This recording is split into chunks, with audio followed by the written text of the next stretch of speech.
Beauty বেজবৰুৱাৰ পাৰিজাত ৰত্ন শীৰ্ষক গ্ৰন্থ উন্মোচন। মহাকাব্যিক যুগৰ সাহিত্যই হ'ল আধুনিক সাহিত্যৰ আধাৰত। মৃণালিনী দেৱী।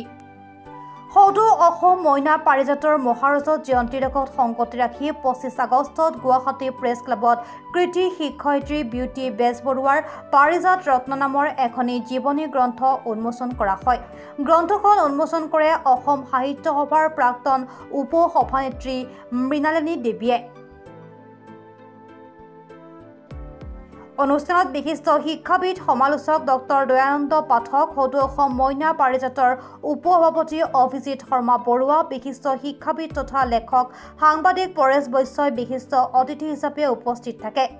পল্লৱী পাঠকে আঁত ধৰা উক্ত অনুষ্ঠানৰ আৰম্ভণিতে গ্ৰন্থখনৰ ৰচয়িতা বিউটি বেজবৰুৱাই কয় যে পাৰিজাত ৰত্ন গ্ৰন্থখনত মইনা পাৰিজাত গঠনৰ 3গৰাকী বৰেণ্য মহীৰূহ ক্ৰমে পদ্মশ্ৰী নলিনীবালা দেৱী, মহাদেৱ শৰ্মা আৰু তলৈক্যনাথ শৰ্মাৰ জীৱন চৰ্চা সন্নিৱিষ্ট কৰা হৈছে। তেওঁ কয় যে এই 3গৰাকীয়ে হ'ল সদৌ অসম মইনা পাৰিজাতৰ একমাত্ৰ পাৰিজাত ৰত্ন সন্মান প্ৰাপক। গ্ৰন্থখন উন্মোচন কৰি দিয়া ভাষণত অসম সাহিত্য সভাৰ প্ৰাক্তন উপ সভানেত্ৰী মৃণালিনী দেৱীয়ে কয় যে মহাকাব্যিক যুগৰ সাহিত্যই হ'ল আধুনিক সাহিত্যৰ আধাৰ। ৰামায়ণ আৰু মহাভাৰতৰ কাহিনীয়ে যুগে যুগে আমাক আপ্লুত কৰি আহিছে। এইসমূহে আমাক সাহিত্যৰ বিমল আনন্দ দিয়াৰ লগতে আধ্যাত্মিকভাৱেও ভাৰতীয় সমাজখনক প্ৰশিক্ষিত কৰি আহিছে। অনুষ্ঠানত ভাষণ দি সুলেখক অভিজিত শৰ্মা বৰুৱাই সদৌ অসম মইনা পাৰিজাতৰ ইতিহাস সংক্ষেপে কয়। অনুষ্ঠানত ভাষণ দি বিশিষ্ট শিক্ষাবিদ ডক্টৰ দয়ানন্দ পাঠকে কয় যে আমাৰ বহু কথা বিস্মৃতিৰ গৰ্ভত হেৰাই যায়। ফলত সমাজ জীৱনলৈ বিশিষ্ট বৰঙণি আগবঢ়োৱা ব্যক্তিকো পাছৰ প্ৰজন্মই পাহৰি যাব পাৰে। অনুষ্ঠানত ভাষণ দি বিশিষ্ট শিক্ষাবিদ পৰেশ বৈশ্যই কয় যে মইনা পাৰিজাতৰ জন্মদাতাসকল আছিল আলোক সন্ধানী ব্যক্তি। তেওঁলোকে অসমৰ মইনাহঁতক উপযুক্ত সময়ত সৰ্বাংগীন বিকাশৰ বাবে মইনা পাৰিজাতৰ দৰে অনুষ্ঠানৰ জন্ম দি এক ইতিবাচক কামৰ সূচনা কৰিছিল। মইনা পাৰিজাতৰ প্ৰতীকত আমি পোহৰ বিচাৰি যাওঁ শীৰ্ষক বাণীক সাৰোগত কৰি আগবঢ়াই নিয়া এই সংগঠনটো ৭৫ বছৰীয়া হোৱাটো আমাৰ সমাজ জীৱনৰ এক স্মৰণীয় কথা বুলিও বৈশ্যই ভাষণত ব্যক্ত কৰে।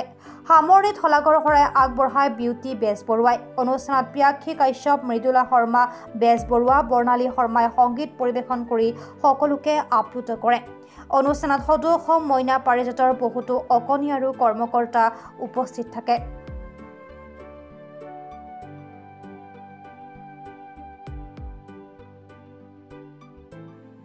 হাজোৰ পৰা কমলাকান্ত দাসৰ ৰিপৰ্ট, প্ৰাতঃ টাইম ডিজিটেল। অসমৰ সংবাদ জগতখনৰ বাবে এক সুখবৰ। নৰূপ নসাজেৰে প্ৰায় ৩০ বছৰীয়া অভিজ্ঞতা পুষ্ট সাপ্তাহিক কবচ পুনৰ এবাৰ ৰাজ্যৰ মাজলৈ।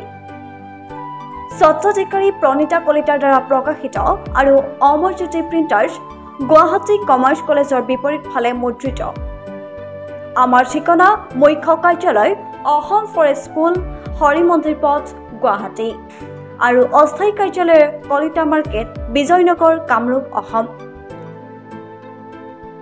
মোবাইল নং 9435114666 আৰু 7024722813। Mail ID prabhati.ahom@gmail.com।